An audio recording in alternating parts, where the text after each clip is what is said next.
Привіт вам, малята-дошкільнята! Подивіться на картинку і скажіть, яка зараз пора року? Вірно, ви здогадалися, засніжено все. Значить, це пора року зима. Ось так вона виглядає, коли випадає сніг. Зима включає в себе 3 зимові місяці. Перший місяць – це грудень. Другий місяць – це січень. Третій місяць – це лютий. Повторимо: грудень, січень, лютий. Діти, а чи знаєте ви, які зимові явища природи є взимку? Це сніг, це іній. Він утворюється на гілочках дерев та кущів, коли температура повітря вище, тобто тепліше, ніж температура самих гілочок. Це мороз. Бачите, як він скував водну поверхню льодом, кригою. Це метелиця, або заметіль, або хурделиця, або хуртовина, або завірюха, або віхола. Будь-які з цих назв можуть характеризувати, називати метелицю. Це коли іде сніг і мете в обличчя за допомогою вітру його. А які ж ознаки зими, малята? Перша ознака – сонце взимку знаходиться низько над землею і не нагріває її так, як в інші пори року. Тобто, кажемо, сонце світить, але не гріє.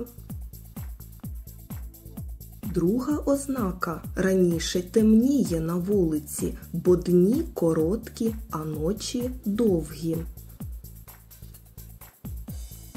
Третя ознака – небо часто вкрите хмарами.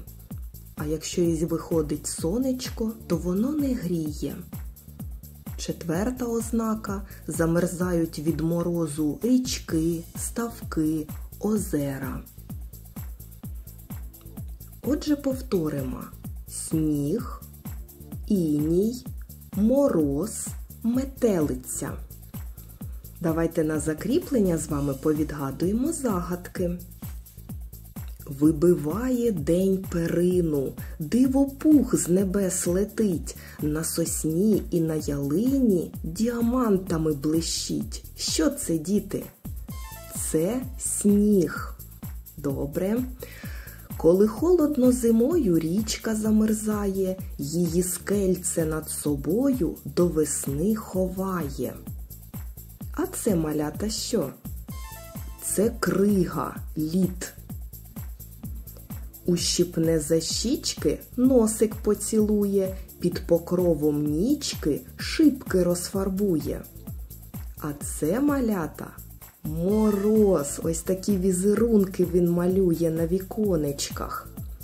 Сипле снігом в очі й вуха. Це, звичайно,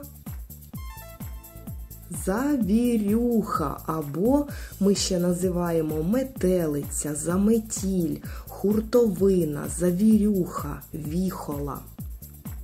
Ще, діти, є таке явище, як бурульки. Бачите? Там, де висять бурульки з дахів, не можна ходити, треба обходити ті місця, бо коли світить сонечко і сніг починає танути, а потім знову скріплює цей сніг, розтанувший мороз, тоді з'являються бурульки. Взимку обов'язково дотримуйтесь правил безпечної поведінки. Обов'язково тепло одягайтесь. Рукавички, шапки, захищайте щічки. Ну що ж, малята, дякую вам за роботу, бажаю успіхів, до нових зустрічей, бувайте!